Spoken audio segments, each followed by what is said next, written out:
હું છેલ્લા ને અહીંયા આગળ 5 દિવસથી લાડી લઈને ઉભો રહું છું, સામે ઉભો રહું, પણ મને કોઈ રીતની નાનમ નથી.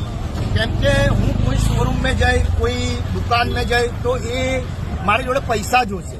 એ હું લાડી ચલાવું છું, ગલ્લો ચલાવું છું, યા શાકભાજી ડુંગળી બટાકા વેચું છું, એનાથી એ વસ્તુ નહીં જોવે.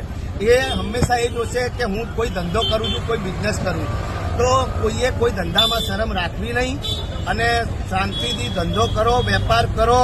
કોઈ ધંધામાં નાનમ કરો નહીં.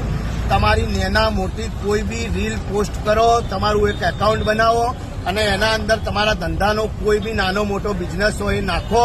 અને અલ્લાહ ભગવાન જે બી તમે માનતા હોય એ તમને 100% કામયાબી આવશે.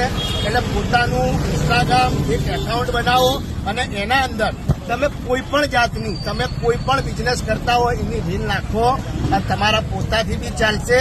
બરાબર? એટલે કોઈ જાતનું ટેન્શન લેવું નહીં. મજાની લાઈફ, ઈમાનદારીનો ધંધો નાનો હોય. આ ગલ્લો જોઈ લો, આ ગલ્લાવાળા ભાઈને 7 જણા ખાવા પીવા વાળા છે ભાઈ. એટલા 7 જણા છે, પણ આ ગલ્લાના અંદર અલગ અલગ જગ્યાએ ચલાવે છે. એક નાટક મેં 5 દિવસથી ચલાવવું એ નાટક કરી, ખાલી એક કોમેડી, એક જોક્સ જેવી વાત છે. પણ કાયદેસર આ ભાઈને બી સેલ્યુટ હું કરું છું કે 7 જણનું પૂરું કરે છે. એના ગલ્લાના અંદર માલ પણ મારા માનનો આમાં 1000 રૂપિયાનો જ છે, પણ ઉપરવાળો ચલાવવા માટે. એટલે કોઈ બી ધંધો કરો, વેપાર કરો અને તમે એમાં કામયાબ થશો. ઉપરવાળો તમને જરૂર કામયાબ કરશે. વિષય મેં 2-4 શબ્દ કીધા. તમારા લોકોનું શું કેવું છે? એક નંબર.